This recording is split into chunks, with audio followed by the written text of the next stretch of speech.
Welcome to Thursday edition of the Yanks Go Yard podcast. I'm Adam Weinrib alongside Thomas Carronante. The GM meetings wrapping up. What have we learned so far from Brian Cashman's first post-World Series appearance?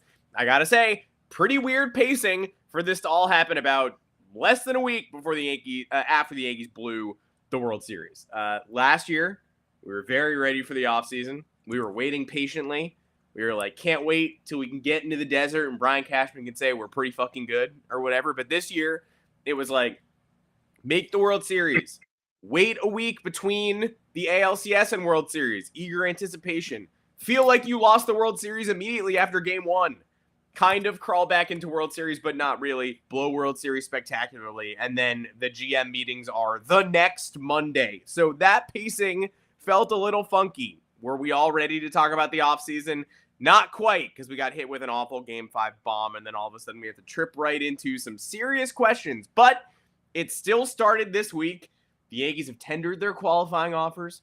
One went to a superstar. One did not go to a moderate star. We will talk about what that means. We will talk about Brian Cashman's comments at the GM meetings. Not as inflammatory as last year's, but still gave you some pretty big hints about the fate of Gleyber Torres. Juan Soto sweepstakes have officially begun. Teams are calling. The Yankees are one of those teams. What do the Yankees have to do to outfox those other teams? Plus, when we last spoke on Monday, we did not know whether Gerrit Cole would be a Yankee in 2025 and beyond or not. We suspected he would be. None of us suspected how he'd eventually get back here. He's here for the long haul, but not a longer haul than before he opted out. Weird? Yeah. Can we explain? Honestly, no. But here to talk through it is Thomas Carronante joining me as always. Thomas, welcome to the show. What is up? Trader Joe's rosemary nuts. Pretty good. That's what's up. I've been enjoying them this afternoon. Got a heating pad on my back. Got a Yankees hat on. Not sure why. Probably branding. But here we are. GM meetings. You don't learn a whole lot, but you get little nuggets. And we do have some Yankees news this week, a lot to dissect, a lot to talk about. At the very least, we don't have Brian Cashman cursing at reporters, freaking out about the state of the Yankees, even though maybe he should. Maybe this is the time to do it. Last year maybe was the time to be like, hey, we suck. This sucks. I hate everything. Now this year was like, don't talk shit about my team. We made the World Series, even though we made mistakes. I didn't like his response about losing in the World Series. It kind of just sounded defeatist. He was like, yeah, this wasn't our greatest defensive team, and we also made base running mistakes. And, yeah, sometimes stuff happens. And it's like, had to play well, and, we didn't. Okay. Yeah, no, I know. Cool. But the goal is to play well, right? And even if the Yankees did, in theory, play their best baseball, do they win this World Series? I don't know. It's possible. It's certainly possible. But also, what is the Yankees' best baseball? Because they never played fundamentally sound. They didn't play good defense. They didn't play with instinct. They didn't play with urgency. So what? They pitch well and everybody hits home runs and they win? Yeah, I guess if they do that every game, much like every other team that is designed to do so, they'd probably win too. But look, we're moving on to a new season. As upsetting and depressing as that World Series was, there's nothing we can do about it. We're here. The 2024 campaign has ended. There is a mini exodus of players here, but one who will be not going away is Gerrit Cole. But actually, where do we want to start? Do we want to start with Gerrit Cole? Do we want to just start? I guess we do have the bigger news that Cashman was talking about in terms of Gleyber Torres. Didn't officially say he was gone, but pretty much did say he was gone. Something we all expected. I did see a funny Instagram reel yesterday of somebody like posting a flowery like compilation of video Gleyber video highlights, and I was like, looked at some old ones from like 2018, 2019. I was like, oh yeah, that was fun. And then like you don't see much in the next 4 years. And then it was, Gleyber's first career World Series home run. I was like, oh, yeah, that was just now. And then it just ended. And I was like, yeah. But yeah, I think at this point, we should lump the likely Gleyber departure in with payroll because there's a lot to talk about here. Don't expect big moves to happen for another month, folks. Winter meetings are not till December 8th. That is when Juan Soto is expected to make his decision per all of the big outlets and the big reporters, which I think was a foregone conclusion before the offseason even began. So in case you were not entirely familiar with that, know that that's the reality. November is more of a holding pattern for the bigger names and for the market to kind of materialize with the mid-tier, lower-tier free agents and even trade targets before we get into the heavy-hitting week that is the winter meetings. But for now, Gleyber Torres probably not coming back. What are the options? Do we care? I don't know. I don't know. So the thing with Gleyber Torres, they extend the qualifying offers, right? They give Juan Soto his qualifying offer. Juan Soto's going to turn down that qualifying offer. I disagreed with some of the sentiment around Gleyber Torres not receiving the qualifying offers. The Yankees only give it to Soto. It's $21 million for next year if any of these players pick it up, and that's a risk. You're making it harder for Gleyber Torres to leave if you add the qualifying offer, because then every team that's considering, like, well, we liked what we saw in the second half. We like leadoff Gleyber. We have a vacancy at second base. Teams like the Mariners have been mentioned already. Teams like the Blue Jays have been mentioned already. And by teams like the Mariners and Blue Jays, I mean the Mariners and Blue Jays have been mentioned already. But look, those are teams that were inspired by Gleyber. He got $14 million for 2024. So he's going to get a raise, probably not that substantial a raise. I would say $18 million for 3 years feels reasonable, maybe even 4, but I think you got to go careful and go 3. So $21 million for 1 year is tempting, especially because we know Gleyber loves New York. We know he loves the Yankees. I've long predicted him as someone who would go from the Yankees to the Mets. I no longer feel that way. The Mets were too good last year. The Mets have too many other things going on to just be like, and yeah, we could do 3 years on Gleyber Torres at second base. That doesn't feel like a fit. Luis Angel Acuna can play second for the Mets. That's not going to happen. But last year, my thought was he wants to stay in New York. The Yankees don't want him. The Mets probably should. Now the Mets have evolved past the need for Gleyber Torres. So no go. If he wants to stay in New York, he's got to come back to the Yankees. The Yankees offer him $21 million. They make it harder for him to leave, and it's increasingly likely, of all people who are going to take that 1 year pillow deal, it's not like he put together a great 2024. He put together a great August, September, and a pretty solid October where he actually only got like 4 hits in the World Series. So $21 million for 1 year, he's probably going to clog up your payroll a little bit and take that. The Yankees could have taken that risk if they were fine living with Torres and that money playing second base next year. They are not. They made that very clear by not attaching the qualifying offer to him. They won't get a draft pick if he leaves, and that if now seems like a when. Brian Cashman afterwards at the GM meetings, quote, "I'm not going to dissect what he's good at and not as good at. Obviously, he'll have a lot of conversations with a lot of teams that have a need in that area, and that might include us. Who knows? But I appreciate his efforts while he was here." For a guy who tries to be cryptic, it's a business where people try to be cryptic. It's maybe the least cryptic 3 sentences in a row you could possibly say about someone. Starting off with, "I'm not going to dissect what he's good at and not as good at." That's the lead. That's the thesis. Someone's like, "Hey, what do you think about Gleyber Torres?" You're like, "I'm not going to talk about what he's good and what he's not good at." If that's the first sentence you say about one of your good friends, I'm like, "Oh, you don't like that person." How do you feel about Jeff? Well, I'm not here to talk about his merits and also the things he does that annoy the shit out of me. Oh, okay, great. So you hate him because he brought it up in sentence 1. Sentence 2. Obviously, he'll have a lot of conversations with a lot of teams that have a need in that area, and that might include us. Who knows? Who knows? I know. You're not going to talk to him. But appreciate his efforts while he was here. Past tense, again, done. Yeah. So I don't expect Gleyber Torres to be a Yankee next year. I'm not surprised by that. That ties directly into the payroll stuff because Hal Steinbrenner in the past said that he doesn't think the Yankees need to spend at this level to build a contender. And we're going to get into this over and over again this offseason probably. They're running a high payroll right now. I agree with Hal Steinbrenner that they don't need to be running a payroll this high to be a contender. Unfortunately, they're already paying Gerrit Cole $36 million, and they're already paying Aaron Judge what they're paying Aaron Judge.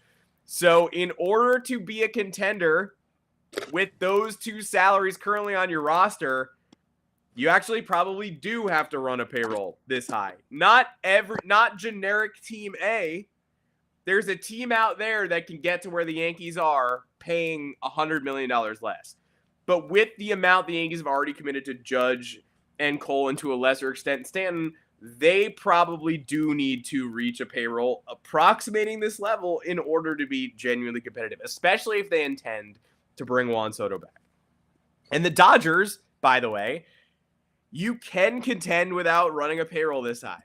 The Dodgers just showed you that it really, really helps to run a gigantic payroll and to say, we're going to spend on Ohtani, but get creative. We're going to spend on Yamamoto, which we can do because we got creative with Ohtani. We're going to spend on the bench instead of just bringing in minor league flyers. We're going to say, here's Kike Hernandez, $4 million. It's not going to break the bank, but it's real money. It's, oh, we have a need. Okay, let's, we could solve it with someone we don't know anything about for the minor league minimum, or we could spend $4 million on a proven commodity. Great. Let's spend money on a proven commodity. Trade deadline. We're going to absorb money. Great. Let's bring in Jack Flaherty. Like, every opportunity to add talent, the Dodgers added talent. They did not think about the payroll beyond talking to Shohei Ohtani and saying, what can you do to help us win? We know you want $700 million. How can we pay you that and still aid our payroll and lower it? And they figure that out. And from that point forward, not a concern. Glasnow, come on in. Glasnow got hurt. Great. Come on in, Jack Flaherty. Like, we're going to have to, every time we churn through somebody, we're going to replace them. The Dodgers did that at every turn. The Yankees seem less likely to import talent to backfill these gaps. So who gets mentioned as a Torres replacement?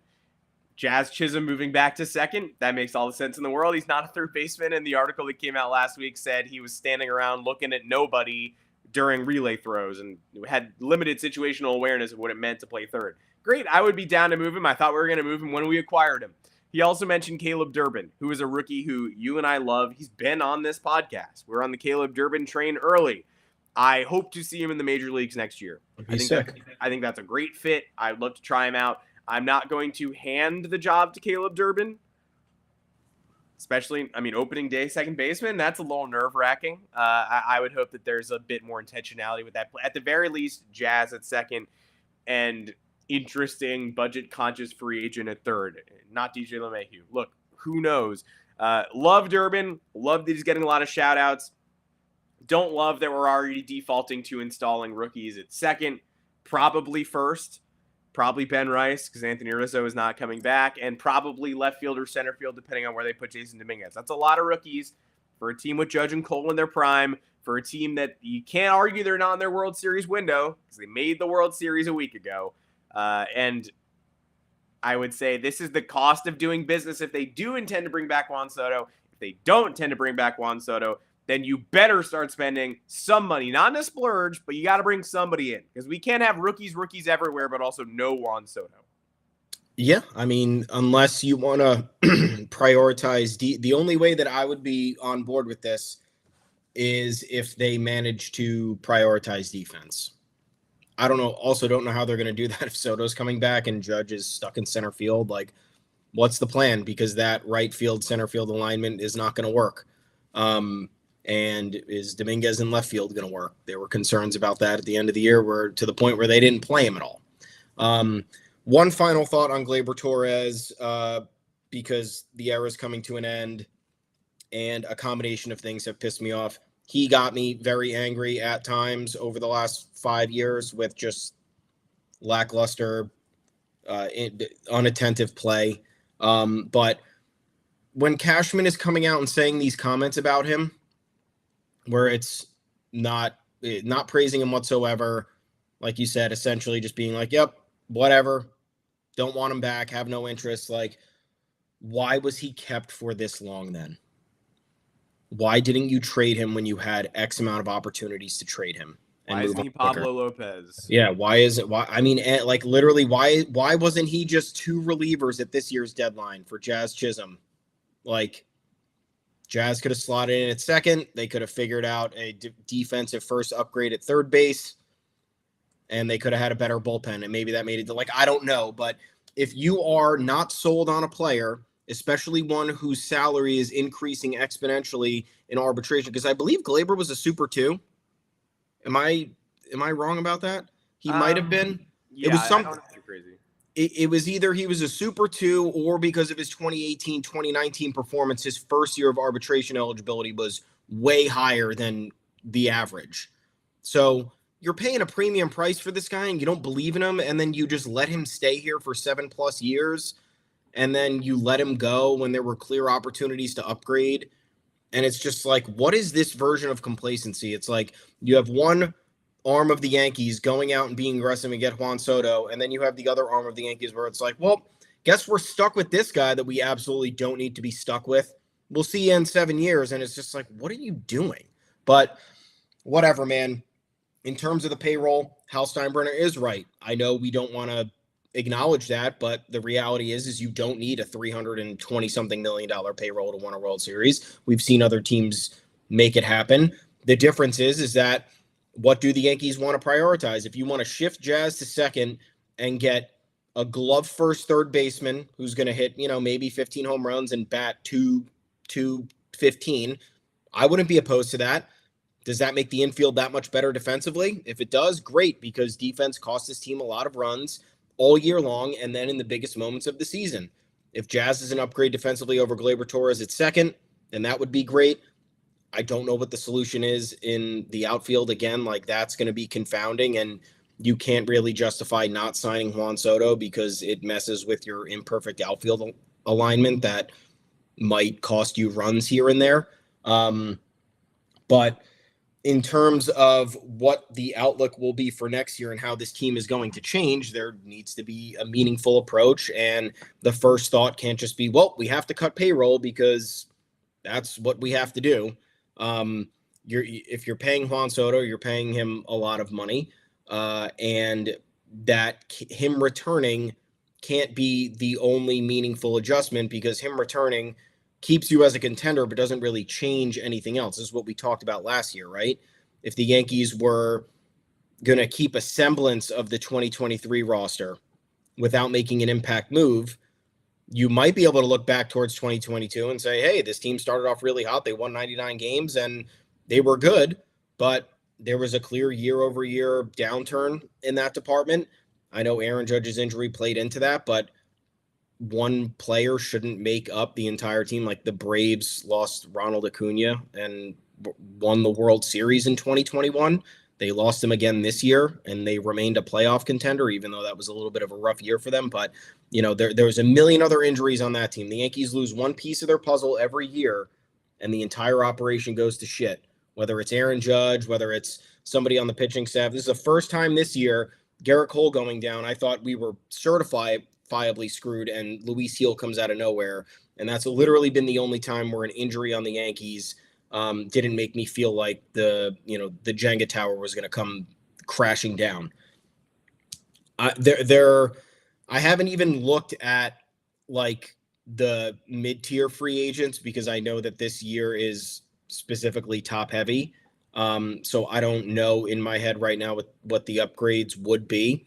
I just would, if they're going in the payroll decrease realm, which we shouldn't be surprised with, right? Because remember, they did this after the 2017 season. Mm-hmm. They acquired Giancarlo Stanton, which you thought was increasing payroll. It absolutely did not, because they had gotten rid of a bunch of other names, and then they tightened the purse strings, and they essentially gave away a window of contention over those 3 years, because they decided they wanted to reset the luxury tax. So this is the problem with the Yankees payroll every year is, yes, it's bloated. Yes, Hal Steinbrenner has his gripes. It's like, shouldn't cost this much every year. Yeah, you're right. But guess what? Your GM, who's making a lot of these investments, is allocating the money incorrectly, or not being more aggressive. Like, could have gotten rid of DJ LeMahieu's contract last year if you just maybe attach a top prospect to it and ate some of the money. Now it's reached a point where you have to DFA him and you're just going to eat the $30 million.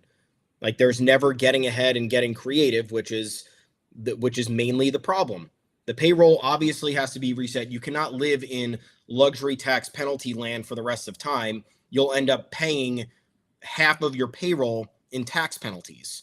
So we can understand how that's a reality of the game, regardless of how much money your franchise makes. You can't be paying $100+ million in taxes every year. That's insane. By the way, why doesn't the government take a page out of MLB's book for the luxury tax? Like, can't we just, we just got done with an election. Can't we do that? All these corporations making this money, luxury tax. Luxury tax Amazon. Yeah.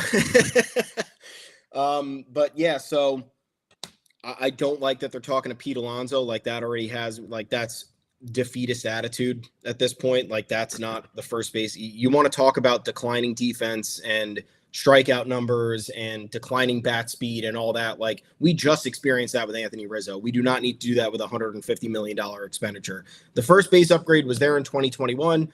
They didn't capitalize on it in Freddie Freeman. They lost the World Series because of it. They don't have a first baseman right now because of it. So it's like learning from past mistakes too. I don't know. I really don't know what this team is going to do. I don't know what their approach is going to be. And I just don't have that much faith, because you have to get super creative. Like, if you want to go and get Ryan Helsley, for example, from the Cardinals, you have to unload, figure out a way to unload Nestor, or figure out a way to unload somebody else who has some money attached to them in order to make that worthwhile on both ends. Like, kill two birds with one stone in these trades. Be aggressive with making personnel decisions early. Be aggressive, like, have a plan. Don't just be like, well, the plan is to sign Juan Soto, see where we're at with all that money, and then figure out, I guess, the rest after that. No, go with the defense first approach. That's going to be the cheaper way in free agency. Figure out the alignment for the outfield and how that could be best suited if you're going to DH those guys every once in a while, have some sort of rotation going. But you can't just outright say, hey, payroll's going down. We already know that this is a reality, without a plan. Because you knew how much Juan Soto was going to cost. You knew when the triple, quadruple multiplier for the luxury tax was coming. This all should have been accounted for. And again, getting to the World Series this year was not an accomplishment. It was in a sense, but it wasn't an accomplishment in a way where the organization is like, see, well, we're on the right trajectory. It's like, no, you got two of the best hitters in the league on the same team at one time, and you lost the World Series because of deficiencies you failed to address over the course of the last 2 years that were glaring and evident and talked about ad nauseum. So this offseason, there really needs to be an approach, or else, to me, it's just a contender stuck in purgatory. Like, the Yankees will be in the playoffs every year. Fans will say, well, what are you complaining about? The Yankees are in the playoffs. Oh, I'm complaining about them choking every single time they get there. And, like, didn't even need to win this year's World Series. I didn't think they were winning when they got there, but, like, give me an actual World Series.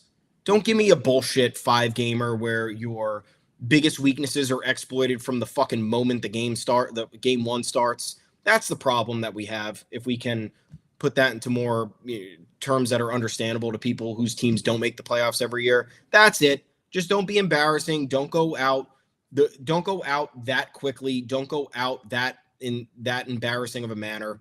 It's pretty simple, but as all this comes into focus, it's going to take a lot of creativity on the trade market. It might take parting with top prospects.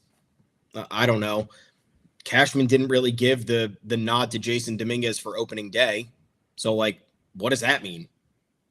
What does that mean? Like, he's going to be competing for a spot that, like, against who?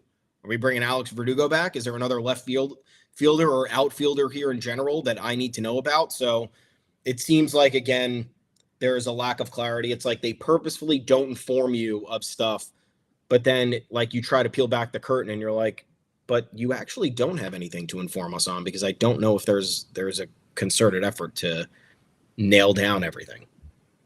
This will not be the last time that we'll talk offseason plan, because this will be a very long offseason where there are a lot of moves that have to be made. But I will just take your lead and caution everyone about in my offseason plan. I'm not executing this. I don't have power. I'm just a guy.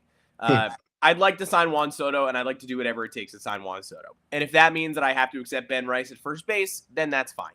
Yeah. I would be interested in Christian Walker, because he's only going to take like a 3-year deal. He's not going to bog your payroll down forever. He's 33. He's what we thought we were getting from Anthony Rizzo a couple years ago. And if you remember, Anthony Rizzo was great in the first half of 2023, then got concussed by Fernando Tatis Jr. and was never good again. Save it on the exit velocity of his singles in game 1 of the 2024 ALCS. Never really good again. Defense took major steps back. Christian Walker, probably not going to age great into his late 30s, But I'll take him at $22 million a year for the next 3 years to play a Gold Glove defense, 120 OPS plus, hit for actual power. The Yankees didn't have a first baseman, hit a home run after the month of July this year.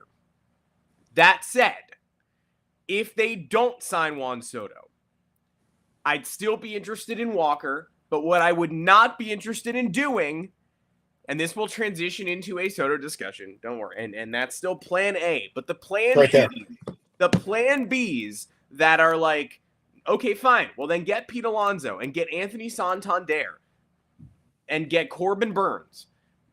I couldn't be less interested in having the 2014 offseason all over again. Oh my gosh, we got money in our pocket. We got a lot of holes on the roster. Let's sign every B free agent that we possibly can because we didn't sign the A+. So instead of pocketing any of that money and resetting, let's just spend it on Pete Alonso is going to cost $180 million. Anthony Santander is going to cost $120, $140 million. Let's get Max Fried. That could interest me. I would like a starting pitcher. But I'm not just dropping $180 million on 4 guys because I couldn't spend $700 million on Juan Soto. Hate to keep harping on the Mets, but what does David Stearns do? Get creative last offseason. He ended up targeting Tyrone Taylor and Harrison Bader. New York Mets were in the NLCS. They won more games against the Dodgers than the Yankees did. Platoon defense first, solid bat options, filled outfield holes. Find me some of those guys. Not Alex Verdugo. Don't find me that guy. But not that guy. If we have to fill 2 outfield spots, one of them's Jason Dominguez's. Get creative in the other one. Don't throw Anthony Santander out there. Don't throw a B- option who cost $140 million out there just because you couldn't get Juan Soto. So here's a switch hitter. Defense also not his calling card. Aaron Judge. This guy can't play center, so Aaron Judge is back in center.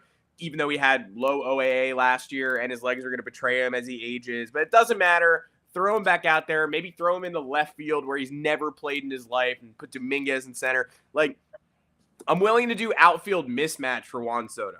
I'm willing to do huge payroll for Juan Soto. I'm willing to do a whole bunch of stuff that doesn't make sense. I'm willing to do sacrificing experience for youth at key positions for Juan Soto. But I am not willing to do that to accommodate Pete Alonso in the budget.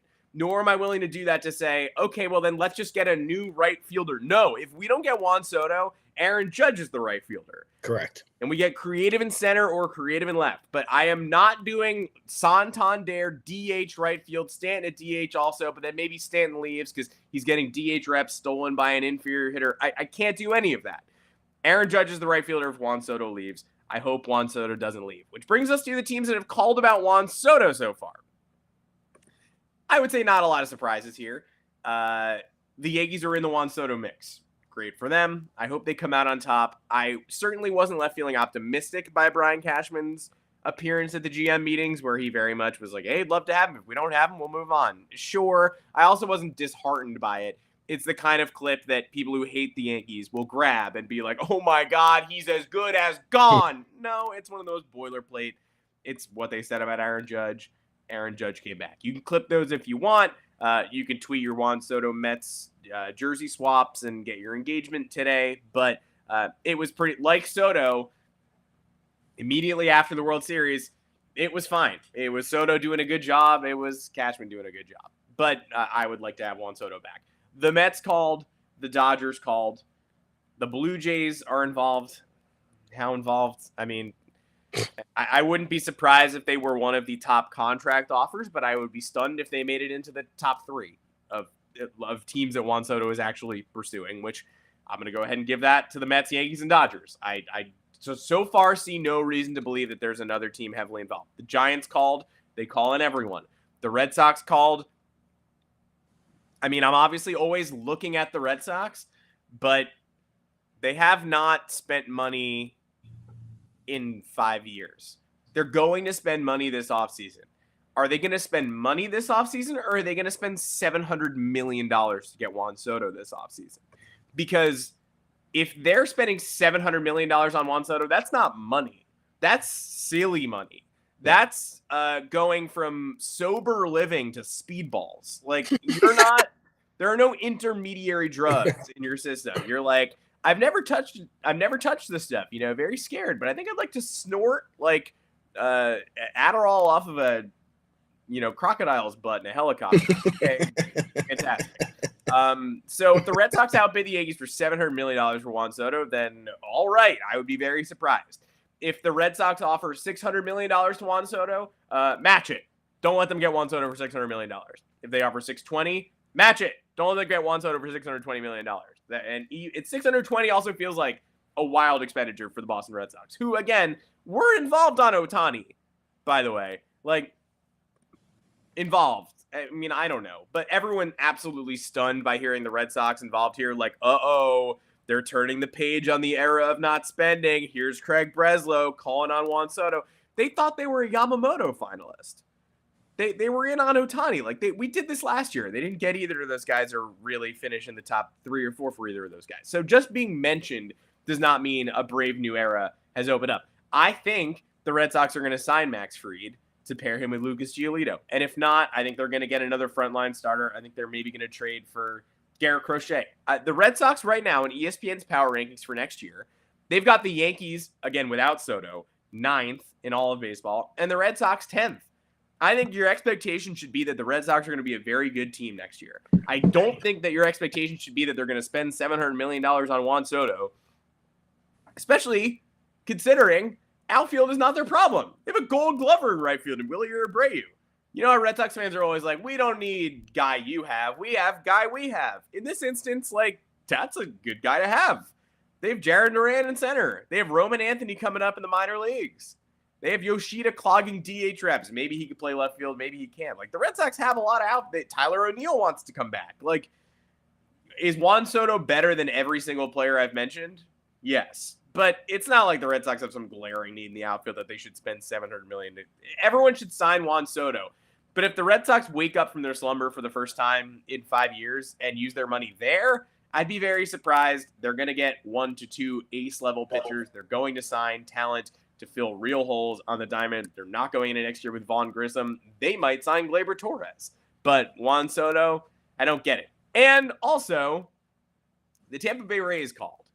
And I'm not going to say mean things about the Tampa Bay Rays, who currently don't have a roof on their stadium, and that's a kick while they're down, and that's not funny, and I'm not laughing at that. But the Tampa Bay Rays have a lot of things to worry about right now that are not paying Juan Soto $700 million or trying to convince Juan Soto to come to their franchise and take their money. They were a much realer threat for Freddie Freeman, and I don't think they were really a threat for Freddie Freeman. The one positive I'll put in the Rays column is if there's one team in the world that could pay Juan Soto this huge sum and then reload elsewhere around him on a budget without spending that much additional money. So, like, they could pay Juan Soto $50 million a year and their whole payroll would still be 170, 160 or whatever. Like, they could do that, but their payroll would still have to climb into an area it's really rarely been before. So, the Rays need a stadium for next year. It's a tough sales pitch for Juan Soto. I commend them for popping in here, but not thinking about them. The Red Sox, I think, will spend real money, but I don't think they'll spend it on Juan Soto. For me, it's just Mets, Yankees, Dodgers. Am I as optimistic now about keeping Juan Soto as I was in August? No. Because I don't think the Yankees are prepared to match the top offer. And I think the top offer will come from the Mets or the Dodgers. And I think the Yankees are going to have to come somewhat close. I think the Yankees could sign Juan Soto without having the top offer. Indications are Soto's father gave the game away a little bit when he talked about what the Yankees mean and how much Soto's never going to say it, but Soto's father was kind of being like, wow, it's something special about putting on the pinstripes. There is something special about putting on the pinstripes. If the Yankees come close, I think they'll have a chance. If the Yankees come nowhere close, they have no chance. Bob Nightingale gave us a little bit of hopium too, indicating like, hey, David Stearns likes to be smart. Like, what's smart about dropping $55 million a year on one guy when you could be flexible and get Corbin Burns and get, 3 or 4, bring Alonso back. And I'm inclined to agree with that because that's not a poo-poo platter. Like, that's not the offseason I just told the Yankees not to have. That's like the upper echelon version of that. Like, Corbin Burns, yeah. But then again, quite frankly, the Mets went really far without Juan Soto last year. I still think at the end of the day, if David Stearns had put together an offseason plan of like 5 guys grabbing Juan Soto's money and then grab Soto, I think he would probably be like, I'd rather have Juan Soto. But Bob Nightingale did say he likes to get creative. Yeah. Maybe the Mets offer is sort of like, hey, they're going to try. They're going to force the price up for the Yankees, but he'd rather spend that money on 7 guys. I get it, and I trust David Stearns more than I trust Brian Cashman to do what's right and make the right decision here. That said, I would still bet the Yankees, the Mets, and the Dodgers, who just moved Mookie Betts back to the infield, clearing right field for Juan Soto, are going to be the top 3 contenders here. It is, though, weird. Why are the Dodgers so hell-bent on taking one of the best defensive outfielders in baseball? It's very bizarre. Moving him into the infield, making him worse, and then replacing him with Juan Soto, one of the worst defensive outfielders in baseball. Gold Glove nominee Juan Soto, one of the worst defensive outfielders in baseball. I don't know. Make it make sense. Pretty anti-Dodgers to do that, but it's also very Dodgers to just get megastars. So I'm kind of torn here. Yeah, on the Mets point, like I think the Nightingale thing, good to report if that's a nugget you got, but the Juan Soto chase is not it's not the GM's decision, you know? Like Brian Cashman does not make a decision on Juan Soto. Like Hal Steinbrenner will step in and say, give Juan Soto this fucking money. Or Steve Cohen will say, we are signing Juan Soto, so figure out the contract. Doesn't matter what it is. Here's the money we're going to make having Juan Soto on this team. I don't care what it is. Like your GM plan, like you can leave, I guess, if you don't agree with this. It's a top 3 player in the game. It's what we have to spend to get him. I have the money to get him. I want him. It's happening. So to say that David Stearns' plan might overrule Steve Cohen's wishes kind of sounds insane to me. That would be a version of power a GM wielded that I maybe have never heard of before in a big market, because owners usually call the shots in the big market. Look at the Judge negotiations. Brian Cashman, again, not really anything to do with that. Hal Steinbrenner was making a call from Italy at 2 a.m. to try and get it buttoned up. What about Carlos Rodon? Brian Cashman had nothing to do with that. So like Derek Jeter back in the day when he signed the extension, Brian Cashman leaked the deal, and then it had to be between Steinbrenner and Jeter. So the owners come in and influence who they want and when they want certain players. So I'm not really buying that. Although I will say, again, I'm not sure outside of the Mets giving him $100+ more million that's a better destination for him in his eyes. As for the Dodgers, like moving Mookie Betts to the infield, this could all be smoke and mirrors too. In terms of, look, the Dodgers figured it out this year. They went they went a lot of the year with Mookie Betts playing the infield. They went the entire year not being flexible with the DH spot. They had different shortstop, different second baseman, different center fielders. Like the list goes on, different third baseman. So whatever their formula is of mixing and matching and making sure guys are ready to play and guys are ready for the moment, and they understand the assignment, it works. So I will say it is insane. Mookie Betts, Aaron Judge are the 2 best right fielders in the game. It's not even close. It's them 2 on a completely different level than everybody else. So the fact that both of these teams have removed those players from their position of strength where it could be a unique advantage is wild.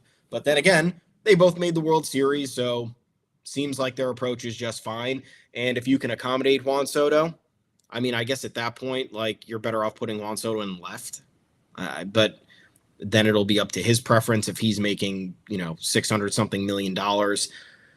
Whatever. I am not sure that this would be something Soto would be interested in.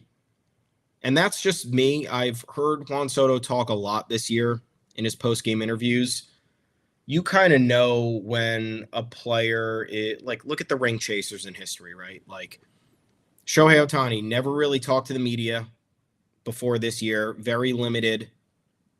Scandal stuff happens, nowhere to be found, didn't talk to the media for weeks. Like, that's a guy I would expect to say, yeah, well, let me go to the Dodgers, the team that has all the best players, get the biggest contract and defer all the money, and then I'll make sure I get a couple World Series rings and become an MLB legend. Kevin Durant, ring chaser in NBA, famously not not entirely genuine, or maybe too genuine to a fault when he's unfiltered and speaking nonsense and going after people on social media and not being calculated or possessing any tact with his interactions with people. Juan Soto's not like that. Juan Soto is not anonymous. Juan Soto is not unhinged. He's very much there. He's open. He's honest. He's candid, but he's also calculated. Like, look at all the free agent discussions that we've had to this date where he's been asked questions. He knows what to say and how to say it. And English is his second language. Mm-hmm. Like, the fact that he already is this well-trained in exactly what this is speaks volumes, in my opinion. And I could be wrong. He could just want to be on the best team ever assembled and take the quote easy way out, even though baseball is probably the hardest championship to win out there in terms of sustained success and building a dynasty and whatnot. But I don't know. I have a feeling outside of him being disrespected or beyond lowballed by the Yankees that he's probably coming back, because I don't know many other destinations for him that make sense unless there's a dark horse out there that we don't know what we're talking about. And I do firmly believe that he is not sold on the West Coast because of his inability to get home back to the Dominican Republic as easy as it would be to be on the East Coast. He's very family oriented. We've seen it all year, referencing his family, talking about home and whatnot, talking about how the Bronx feels like an extension of his home. I'm not saying the Bronx would be the number one sales pitch, even though I do think it is a strong one. I do think that he does value being able to have that access to the Dominican Republic. So, and look, you want to talk about legacy. Juan Soto knows how good he is. Juan Soto knows how ahead of the curve he is in terms of establishing an ironclad Hall of Fame resume. And he knows that the Yankees are arguably the best destination to continue doing that. I know the Yankees situation over the last decade plus, 15 years, whatever you want to call it, has not been great. It hasn't. They still remain a contender. They still remain in the conversation. And that's the lowest hanging fruit that we have at this point as Yankees fans, because it is what it is. It could be on him to take that to the next level. And what will he be remembered as if he breaks this World Series drought, which is approaching what? It's already the second longest in franchise history. Is that, I believe. 70, I mean, yes, 78. 78 to 96 is your longest in the modern era. Yeah. I mean, we're talking about, the start of the franchise, like the Highlanders to the 40s to the 20s. Well, outside of that, yeah. Yeah, no, this is pretty lengthy and pretty unprecedented. Yeah, so I think if he has the opportunity to kind of establish that foothold and become a modern day legend of epic proportions, it's the Yankees bid to lose. But again, it comes at the cost. How are you going to upgrade around him? What is the plan going to be? Are you going to keep these same people around that are not getting the job done? Is Jason Dominguez like a future 40 homer switch hitter, or is he a defensive liability whose bat lags more than we've been told it would? Like, I think all of it, like, it's development, but it's building that core around Soto, and it's getting it. You can't bring him in the room and just have Aaron Judge sell him on. We're gonna bring Verdugos in. We're gonna bring these. We're gonna employ more contact hitters. Like, that's not gonna work. And Fanside is Robert Murray, close personal friend that I know. Robert has been saying on the last couple shows of the Baseball Insiders, like, hey, they can't lose Juan Soto. Like, it would be embarrassing for Brian Cashman to lose Juan Soto. And that's a different tone than he has taken in past months when we've talked about Juan Soto, and he's been very open about, the Mets are going to be there, the Yankees are going to be there, or whatever. He's honestly being more Yankees focused when he talks rumors than Brian Cashman was here when he's like, hey, we love him, and if we don't, we got to move on, or whatever. And I've seen that from a few other insiders too. So I think if you want hope for why they won't lose him, it's because the tide is starting to turn a little bit, and insiders are starting to realize, wait, he's not acting like, we know that he could leave the Yankees, but he's not actually going to leave the Yankees, right? And the Yankees also aren't going to let him leave, right? Like, that's a change in tune. That's a postseason versus regular season difference. And, that's a reason to believe that they're going to go above and beyond because they get it and they're getting pressured. Then again, The Yankees don't always respond to that pressure. People have been telling the Red Sox front office to spend for years. What did the Red Sox front office do? Not spend. So it's really, I'm not saying that like insiders telling people how to do their business is going to spur it on, but it is sort of all year long. I was like, look, Soto, they traded for him for a reason. He's always wanted to be here. If they can keep it close, he's going to come back. And insiders were like, wow, the bidding's going to get crazy. Trading for Soto for 1 year. Let's see if it works out. And then the season ends, and now I'm like, hey, you got to, wow, I'm a little bit less confident. You got to stay competitive with your offer. And all the insiders are like, now the year's done. They have to bring him back. It's like, all right. And, we've swapped wavelengths midway through the season, but I do feel like we probably have to bring him back. And I'm probably going to flip back in another week to thinking, like, there is an inherent advantage here. Maybe he'll take the qualifying offer. Who knows? Imagine the twist. He's like, I want to rebuild my market for the 2025 offseason. How do you guys feel about this? I'll take $21 million, and I think I'll play second base. Yeah. How do you guys Brian Cashman's like, whoa, $21 million guaranteed on the books next year? I don't know. That is a flop. Yeah, can we defer any of that? Let's do Gerrit Cole too before we sign off, just because. You want to do Gerrit Cole? Oh no! Oh my God! What did I say? And look, last time we had a show, we didn't know if Gerrit Cole was going to be on the Yankees, but we thought he probably would be. Yeah. And it turned out he would be. But this was just an overall look. It's exciting to have Gerrit Cole back. The ace is here for 4 more years. That's fantastic. That's probably the right amount of years. We got people aging Gerrit Cole in their comments too. They're like, he's 35. No, he's not. He's 34. He's gonna be 34 next season. People being like, we're gonna keep him until he's 38. No, we're gonna keep him until he's 37. 34 to 37, not bad. Also, when you age Gerrit Cole, you age me. We're the same age, so stop doing that. But I mean, yeah, honestly, 34 to 37, that's a good amount of time to have Gerrit Cole, even if he regresses. It's not an unpalatable, number. You're not signing until he's 42. Yeah.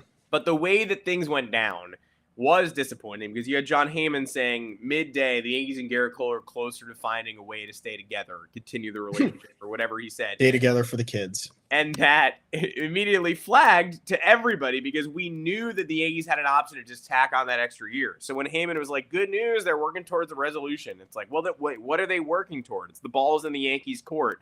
How could they possibly be working towards anything unless it's really creative and they're ripping up the contract and they're tying something new together and there's deferrals in here and he's sacrificing the present for the future and he's calling Juan Soto. And then Heyman's like, he's going to stay on the existing contract. And we're all like, okay, good. So the existing contract we all know and love with that extra year on, I don't love age 38 Gerrit Cole, but that's fine. Let's do it. No, that's also not what happened. He's staying on the existing contract that he had just opted out of. The same deal that he said no to, that's not long enough. I want to test free agency. They agreed to rip that up and then build a new one out of the ripped up scraps and have him sign the same guarantee for the same number of years. And there was something floated that's like, they'd be willing to talk extension in the future. Okay. I mean, it sounds like something you say when you're not actually willing to talk extension in the future because you called your pitcher's bluff and you called Scott Boras's bluff and he came right back and he never wanted to leave. So I don't think this means much of anything for Juan Soto. I just think it's another in a string of L's for Scott Boras, who got this creative opt-out baked into Cole's deal. And then when it came time to use it, it seems like he was like, do you want to stay with the Yankees? And Cole's like, yes. And Boras is like, you got to use the opt-out, though. The opt-out is sick. And Cole's like, okay, I mean, I get it. And then the Yankees were like, yeah, we have no interest in paying you for a 5th year. And he was like, oh, no. What can I do? And they were like, you could forget this. You could Costanza it. You could come back and pretend this never happened. And he was like, yeah, that's what I want to do. I want to do absolutely nothing. Forget what I said 2 days ago. So, I mean, I don't see how you can read this as anything other than an L for Scott Boras. And a moderate W for the Yankees, who nothing changes at all. And Gerrit Cole is still on your team for the same amount of money and the same amount of years he was before. An absolute coup. I didn't see this coming. Remember, we were sitting here on Monday saying, well, I don't think a contract extension is coming. I think at the very least, they're talking about maybe larger pay per year, deferred money to make the payroll flexible. And then it just turns out that they wasted 2 days sitting around to get absolutely nowhere. So it is a win for the Yankees. And I do have some commentary on this and not to sound inflammatory, but There's just absolutely no reason to give Gerrit Cole another year or an extension or rework the deal. Like, he signed the largest contract in history for a starting pitcher after the 2019 season. The Yankees gave him 9 years for $324 million, $36 million a year. At that point, we were like, it was so above the market. We were like, is this the dumbest, like one of the dumb, going to look like one of the, even if he performs well, like, this seems insane. Didn't age poorly at all. They've gotten their worth out of Gerrit Cole. I think we can all agree on that. But you look at where this contract is taking him through his age 37 season. Why are we going to extend him close to full? Like, how many pitchers have pitched that far into their late 30s and early 40s? Like, you have Justin Verlander and Max Scherzer as the contemporary examples, and they've both fallen apart spectacularly over the last 2 to 3 years. And again, Gerrit Cole is still making the highest amount of any starting pitcher on a deal that's in excess of, I think, 3 years. So the Yankees would be negotiating against themselves. All right, let us pay you more for, okay, we'll reset the market for you. You already made the market, so we'll give you more money because you had this opt out. Like, I understand the negotiating aspect of getting an opt-out. Like, it is what it is. He should have never had an opt-out for the largest contract for a starting pitcher in history.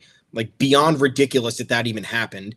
And secondly, you look at this starting pitching free agent market, and it's like Cole has 4 years and $144 million left on his deal.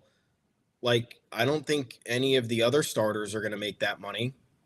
Corbin Burns is not, I mean, on an AAV basis, like, I don't think Corbin Burns is making over $35 million a year. I could be wrong, and there could be a shorter term deal that's worked out, but again, that's a Boras client. I don't think they're going to be looking for short-term high AAV unless it's an aging candidate. Max Fried, oft injured, very good pitcher, but a lot of warts with his free agency, and I don't think that's somebody you're paying $200+ million to. Again, I could be wrong, but the way that owners have been operating the last few years and the way that they've kind of put their foot down, I just don't see it. And then you have Blake Snell, who spent this year rebuilding his free agency, and I think he did it somewhat successfully. But again, like, another year into his 30s, another pitcher who has trouble with injuries despite all of the success, and just not somebody who's going to get $150 million plus. So at that rate, like, you're Gerrit Cole and you're Scott Boras, and you're looking at the market. And if it was a complete barren market and you were sitting there and you're like, well, no one else is here, so, you know, what are you going to do? You're going to let Gerrit Cole go into free agency? And it's like, no, there are options in free agency. And I think all the owners and the GMs are going to weigh those options. And I think at the end of the day, like, they would rather take a longer term deal for either Fried or Corbin Burns than they would trying to beat 4 years and $144 million for Cole, because that's essentially what they would have to beat if he went into free agency. There would be no other reason for Cole and Boras to go into free agency. They would have to know that they're getting a better deal than that. And if the Yankees weren't implored to add that extra year, like, if I was the Yankees, I would have just done it. Just good faith. Guy won a Cy Young. Guy pitched like a warrior in most postseasons outside of a couple of flops, but like, pitching's really hard and the spotlight's on you and you're throwing against the best offenses when October arrives. So like, yeah, it's not going to be perfect, but I think they played this perfectly. And I don't think there's any reason for Gerrit Cole to leave. And I don't think there's any reason for Gerrit Cole to feel miffed by any of this. Like, still making a shit ton of money, still probably going to be at the highest AAV for someone with that length of a contract ever. I don't know who's hitting free agency in the next couple of years that might beat that. Again, Corbin Burns could beat that. It's very possible. It would kind of be surprising because you want to talk about someone whose strikeout numbers and whiff rate are going down. That's culprit number one right there. Yep. I know he's a good pitcher, but those are all things to weigh when you're talking about paying someone $300+ million. So just the only thing that I'm upset about, again, is that we waited 48 hours for, stress-filled, wondering what was happening next. Like, stress-filled at first because nothing was happening, and then optimistic on the second half because you're like, oh, they could be doing something creative here. Like, now is the time. Let's fucking get weird. Let's get this payroll all nice and flexible for all these additions that we're hoping for this offseason. And then they end up doing nothing. And you don't know how that kind of affected Cole's mentals. Like, I don't know if he feels in my opinion, he shouldn't feel any which way about it, but I don't know. I'm not him. He's laid it all out there. I don't know if he feels differently, but Marley, look at my stats. But he's here. I'm glad he wants to be here. I'm glad it worked out. I hope this is just a footnote in 2 weeks when bigger news starts making headway. But in my opinion, this is the way it always should have been. There should have never been an opt-out, because then you're talking about offering more money to somebody in their mid-30s when, he's coming off an elbow injury too. Like, the Yankees have very realistic, they could end up, worst case scenario, I'm not putting this out there because it's something we've talked about already. If he hurts his elbow next year, then he's out for 2 years, essentially. So the Yankees will be out $72 million if he has to get Tommy John surgery for 2 years. That should have been Gerrit Cole's prime, and they're not. So to add another year onto that to increase risk for getting closer to your 40s or complications from elbow surgery or whatever it is, it's like, this is good the way it is. There's enough risk here after what we've seen over the last year. There's enough money being thrown around. Nobody's disrespected. It's like the first time that one of these scenarios has not come off as the Yankees being completely unreasonable. So I hope it's fine. It's the right move. Now you have to look at, what am I going to do to improve the rotation? Because that's another part. You look at the payroll and it's like, well, you're paying Carlos Rodon $27 million to not be a number two, because he's not a number two. Not really entertaining that discussion anymore after what we saw in the playoffs. I'm sorry. Nestor Cortez, elbow troubles, entering arbitration, $8-9 million. I don't know about that anymore. Marcus Stroman making $18 million to just eat innings during the regular season. Sure. Clark Schmidt, definitely a good guy to have in your rotation, not somebody to pay. He'll get a raise in arbitration, but not paying somebody to average less than 5 innings to start and not be reliable in the postseason. So they got a lot of work to do, and paying Cole extra would have drastically affected that. Yeah, and it's also Cole for 4 years plus, instead of Fried for 7 or 8, or somebody else who Corbin Burns is an ace. For how long is Corbin Burns an ace? I'm not sure, but you're talking about double the financial commitment for anyone else. Like, in terms of number of years you're committing to them financially. I was down for Cole. I understood the people who were doing bird in the hands were 2 in the bush or whatever. I get it, but it just gets so much more complicated when you're like, good, fuck you, Gerrit Cole, get out of here. Like, it's such a spur of the moment decision that you do it, and then you're like, wait a minute. Okay, now we don't have Gerrit Cole. Now Carlos Rodon is our ace. Okay, we were focused on Juan Soto. Now we got to go grab another guy who's better than Gerrit Cole. Do those guys exist? Oh my God, they don't really exist. Okay, is anyone close to as good as Gerrit Cole? Okay, great. There are a few. How much do we have to pay them, and for how long? Like, you just start spiraling, and you forgot second base. Oh, you forgot left field. Like, it's just very difficult to do all that. And I got a kick out of everybody who's like, Brian Cashman's the dumbest executive who's ever lived. Anyway, you should take Gerrit Cole off the roster and try to replace him this offseason. Like, what? Like, so do you have faith in him or not? Like, what's your deal? Brian Cashman's an idiot. He should get creative in replacing Gerrit Cole. Oh, good Lord. Like, I don't think you're gonna like what Brian Cashman's creativity looks like based on your previous opinions of Brian Cashman. But it is what it is. He is back. The rumor mill flowing. We're going to have info for you. We'll see you next week. Not going to be here on Monday. That's a holiday. That's classically Veterans Day. But we'll be back on Tuesday. Same time, I believe, 2 o'clock Eastern. Check with our producers on that. But I believe it's 2 o'clock Eastern time. Producers? We'll hopefully know a little bit more.